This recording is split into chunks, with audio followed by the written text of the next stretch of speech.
Hello, Professor. This is lab 4 assignment. Sorry about it, I didn't run it. So I want to quickly run it.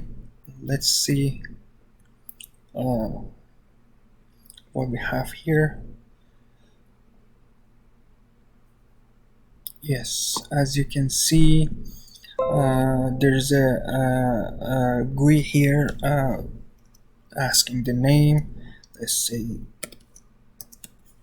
Shahram.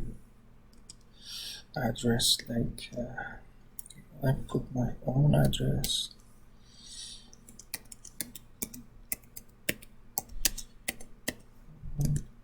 Province, Ontario, City, North,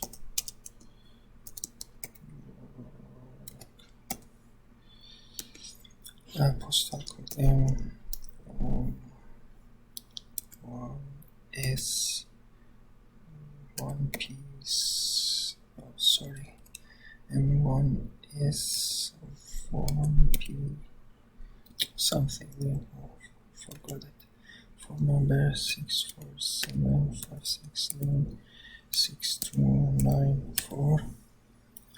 Email dot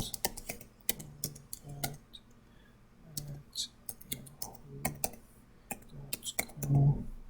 So I check more the computer science and also I really like C sharp.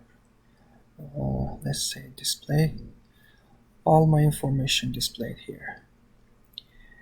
Thank you. Bye.